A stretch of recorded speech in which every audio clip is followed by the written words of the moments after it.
So I am standing in a place called Hamtramck.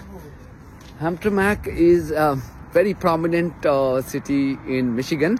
It came to news during the presidential elections where apparently even Donald Trump had come.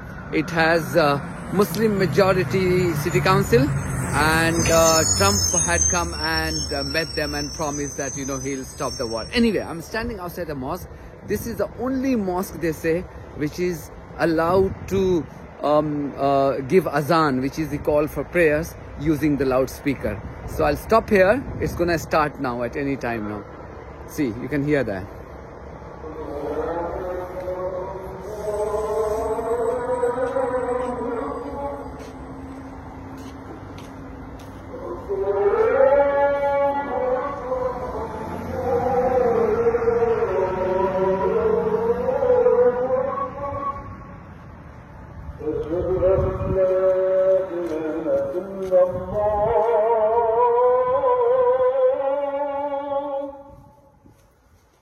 أشهد أن لا إله إلا الله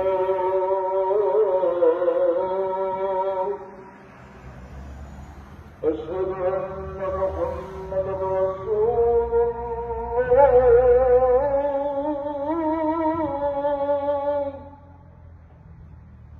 أشهد أن محمدا رسول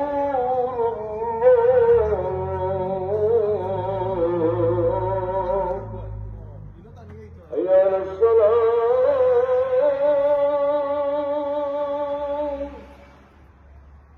حي على الفلاح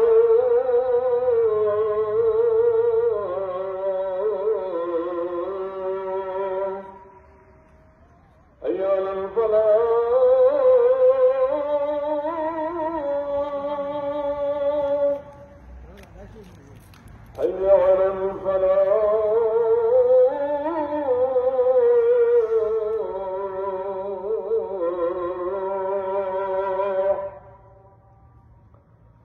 الله أكبر الله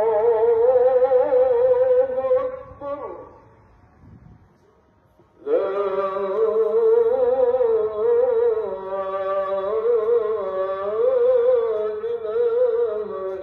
الله.